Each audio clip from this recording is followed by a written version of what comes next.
ಅತಿರುದ್ರ ಮಹಾಯಜ್ಞ ಸಮಿತಿಯಿಂದ ಐತಿಹಾಸಿಕ ಕುಂಭಮೇಳ ನಗರದ ವಿದ್ಯಾದಾನ ಸಮಿತಿಯ ಮೈದಾನದಲ್ಲಿ 8 ದಿನಗಳವರೆಗೆ ನಡೆಯುತ್ತಿರುವ ಅತಿರುದ್ರಯಾಗ ಮಹಾಯಜ್ಞ ಕಾರ್ಯಕ್ರಮವನ್ನು ಮಾಜಿ ಮುಖ್ಯಮಂತ್ರಿಗಳು ಹಾಗೂ ಹಾಲಿ ಸಂಸದರಾದ ಬಸವರಾಜ ಬೊಮ್ಮಾಯಿ ಉದ್ಘಾಟಿಸಿದರು. ಶಾಸಕ ಸಿಸಿ ಪಾಟೀಲ, ಶ್ರೀ ಸಹದೇವಾನಂದ ಗಿರಿಜಿ ಮಹಾರಾಜ, ಪೂಜ್ಯ ಕಲ್ಲಯ್ಯಜ್ಜನವರು, ಟಿ.ಆರ್. ಪಾಟೀಲ ಸೇರಿದಂತೆ ಯಜ್ಞ ಸಮಿತಿಯ ಮುಖ್ಯಸ್ಥರು ಹಾಗೂ ಭಕ್ತರು ಹಾಜರಿದ್ದರು.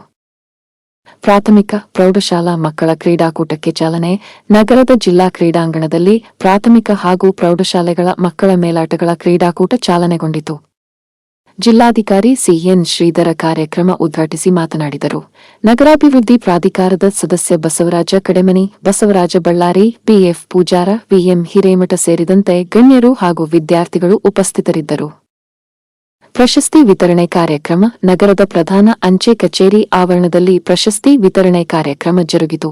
ಅಂಚೆ ಅಧೀಕ್ಷಕ ಪಿ. ಚಿದಾನಂದ ಉದ್ಘಾಟನೆ ಮಾಡಿ ಮಾತನಾಡಿದರು.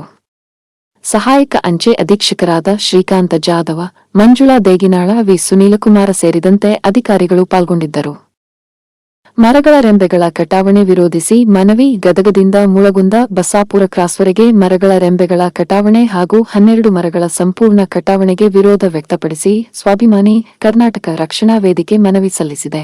ಈ ಸಂದರ್ಭದಲ್ಲಿ ಎಂಎ ಕುರ್ತಕೋಟಿಯವರ, ಮಮತಾಜ ಕಟ್ಟಿಮನಿ, ಮಧುಶೇಖರ ಪೂಜಾರ, ಇಮ್ರಾನ್ ಹಕಾರೆ ಸೇರಿದಂತೆ ಕಾರ್ಯಕರ್ತರು ಉಪಸ್ಥಿತರಿದ್ದರು.